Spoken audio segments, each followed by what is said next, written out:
నమస్కారం. ఇప్పుడైన తాజా వార్త. ప్రముఖ నటుడు సినీ ఇండస్ట్రీ నటుడైనటువంటి పృథ్వీరాజ్ తన జీవితంలో జరిగిన విషాద సంఘటనను మీడియా ద్వారా ప్రేక్షకులకు తెలియజేయడం అయితే జరిగింది. సో దీనికి సంబంధించినటువంటి వీడియో కంప్లీట్గా తెలుసుకోవాలి అనుకున్నట్లయితే స్కిప్ చేయకుండా చివరకు చూసి నచ్చితే లైక్ చేసి మన ఛానల్ని సబ్స్క్రైబ్ చేసుకుని సపోర్ట్ చేస్తానండి. తెలుగు చిత్రసీమలో తనదైన శైలితో ప్రత్యేక మేనరిజమ్స్ ను ప్రేక్షకులను అలరిస్తున్న నటుడు పృథ్వీరాజ్ ఎన్నో సినిమాల్లో కామెడీ షోలతో పాటుగా విలనిజం కూడా పండించారు ఈయన. కాగా ఇంటర్వ్యూలో తన కెరీర్ ఆరంభం నుంచి నేటి వరకు ఎదురైన కీలక సంఘటనలు, సవాళ్లు, అలాగే అద్భుతమైన మలుపులను కూడా పంచుకున్నారు.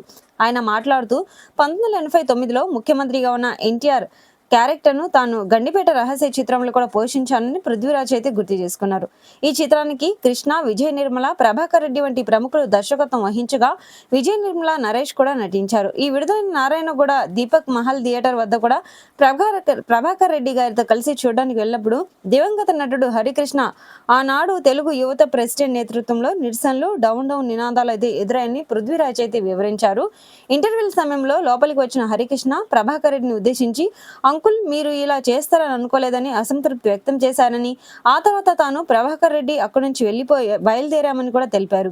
వారు కారుపై రాళ్లు వివసరగా డ్రైవర్ చాకచక్యంగా పద్మాలయ స్టూడియోకి చేరుకోవడంతో ప్రమాదం తప్పిందని పేర్కొన్నారు.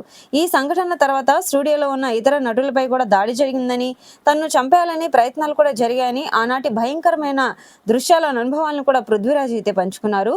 ఈ వివాదం తర్వాత ప్రభాకర్ రెడ్డి, కృష్ణ సలహా మేరకు పృథ్వీరాజ్ అబిడ్స్ లోని ఎన్టీఆర్ ఇంటికి అయితే వెళ్లారు. సున్నుండలు తీసుకెళ్లి పెద్దయిన పాదాల వద్ద కూర్చున్నప్పుడు చుట్టూ అప్పటి తెలుగుదేశం నాయకులు ఉన్నారని, ఎన్టీఆర్ తనను చూసి ఎందుకు ఇలాంటివి చేశారని అడిగినప్పుడు పృథ్వీరాజ్ తాడేపల్లిగూడెంలో మేము చూసిన హీరోయే మీరండి అని కూడా అన్నారట పృథ్వీరాజ్. అలాగే ఎన్టీఆర్ రామారావు గారు అంటే రాముడు అంటూ కొన్ని డైలాగులు అయితే చెప్పారట. దానవీర సూర్యకర్ణలో శకుని డైలాగ్ చెప్పండి అని అడగగా ఆయన అద్భుతంగా చెప్పి మెప్పించారట. దాంతో ఎన్టీఆర్ అద్భుతం, ఇండస్ట్రీలో జాగ్రత్తగా ఉండండి అని ఒక బొట్టు పెట్టి పృథ్వీరాజ్ తమ్ముడికి అని రాసి ఒక పుస్తకం అయితే ఇచ్చారని, అది తన జీవితాన్ని కూడా మార్చివేసిందని పృథ్వీ అయితే తెలపడం జరిగింది. అక్కడే తన తల్లి పంపిన సున్నుండలను, జీడిపప్పులను పెద్ద ఆయనకు ఆస్వాదించారని కూడా ఆయన గుర్తు చేసుకున్నారు. తర్వాత తన కార్యకర్తలను మందలిస్తూ వారి మీదకి ఎందుకు వెళ్తున్నారో అంటూ కూడా వారు నటులు అని, వారు చేయకపోతే ఇంకెవరు చేస్తారని కూడా ఆయన అనడం అయితే జరిగింది అని కూడా ఆయన తెలపడం అయితే జరిగింది. దాంతో తనకు మోక్షం ప్రసాదించారని పృథ్వీరాజ్ అయితే అన్నారు. ఎన్టీఆర్తో ఫోటో దిగే అవకాశం కూడా లభించిందని, ఆ ఫోటో తన జీవితంలోని అది పెద్ద గుర్తింపు అని కూడా ఆయన పేర్కొనడం అయితే జరిగింది.